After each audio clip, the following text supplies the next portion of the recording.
And joining us now, we're delighted to say, is the former Scotland striker, Alan McInally. Good afternoon, Alan. Afternoon, fellas. Lovely. So you getting excited now? Oh, yeah. I mean, I wasn't excited until I got to Buchanan Street and I heard the shrill of the pipes. I nearly burst out crying. I didn't know whether to start the programme with the Flower of Scotland or not. Yeah.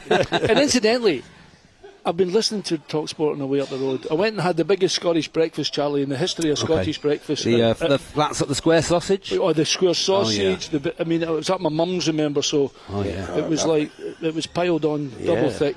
And coming up, and I was listening to talkSPORT, and I'm the only one in the whole of Scotland not in Germany, apparently. Yeah, I know. It's very true. And even walking through George Square there, which is the centre of Glasgow, by the way, everybody, I was like, where is everybody? Yeah. 4% of the nation, apparently, have gone to Munich.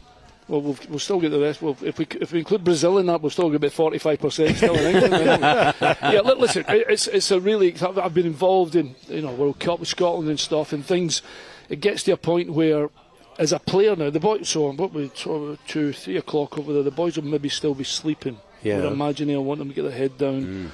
We'll have a meeting about 4ish. Leave at 4:30. Get to the stadium nice and early, but. This is when you want the game just to start. The guys will know the team. He'll have told them the team, I would imagine. I don't think he'll leave any chances before you go for your bed this afternoon, and you know exactly when you wake up what's required. So yeah, it's a really exciting time. But even with the fans and speaking to some of the people as I'm coming through the city there, it's just great, isn't it? It's fantastic. Who do you think will start tonight, Alan?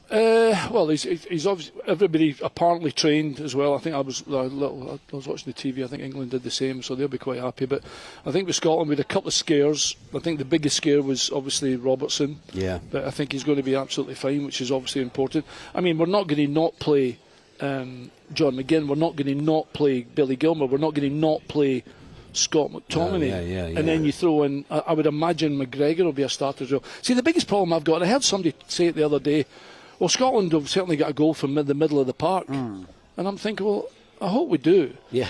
But they might be chasing Musiala, Cruz, Andrich, Gundogan, and Paul Breitner and everybody else. But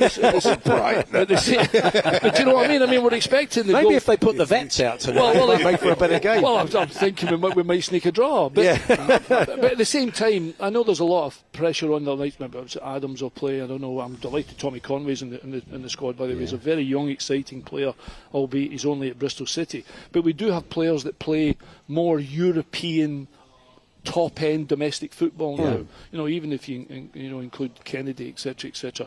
So we have a stronger team, and I think it's down to the way. See, the other thing, of course, is we have had a manager in charge for the last 5 years. Yeah. Now that helps. And it helps the players know Stevie Clarke the way he wants to play, and we've done a good job. Listen, I don't care if we play worse than we did against Costa Rica in the first game in 1990. Albeit we got beat right off, and I take full responsibility for that.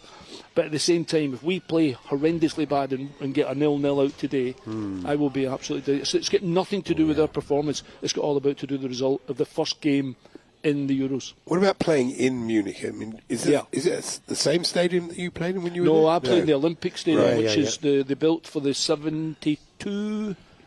The Olympics. Olympic Games. It's where they won the World Cup in '74 when Müller scored that little turn. That was you like this, Andy. I can remember about my third training session.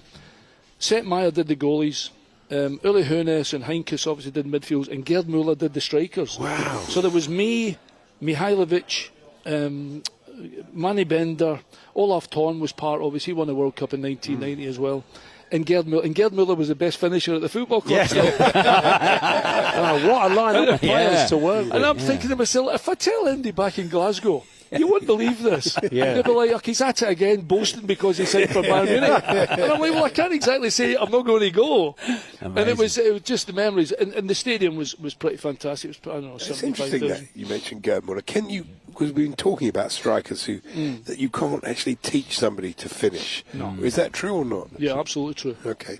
Coisty was a bit like that, you know. I know Alistair does a bit on talkSPORT now. And Coisty was a bit like that, you know. He was just a finisher, genuinely, and he scored lots and lots of goals. Never scored any good goals, but he scored lots of them. Did you play with Steve Clarke?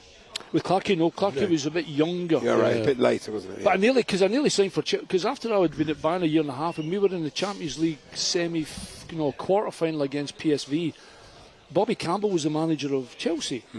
And I went over to talk to Bobby about moving to Chelsea. And Clarkey was, I think, a player at Chelsea at the time, along with, was it Erland Johnsen and the big Norwegian boy that eventually came to Bayern. Can't remember. And but Steve was a bit younger than me.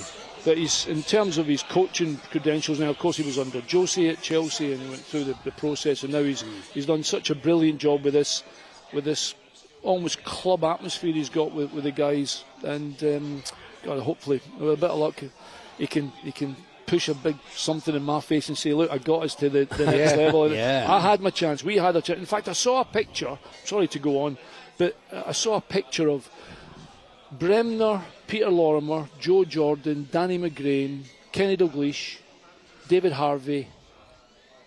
I'm trying to think who else is in that. I saw a picture and I thought, how in God's name does that team not qualify to the next stage? It's impossible. It would be an impossibility.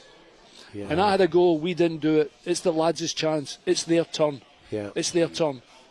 You know, don't leave anything out there. Don't let that snap of the fingers pass you by tonight. No. Paul Hawksbee and Andy Jacobs, Monday to Friday afternoons 1 till 4 on AM, on DAB, via the talkSPORT app and on your smart speaker. talkSPORT.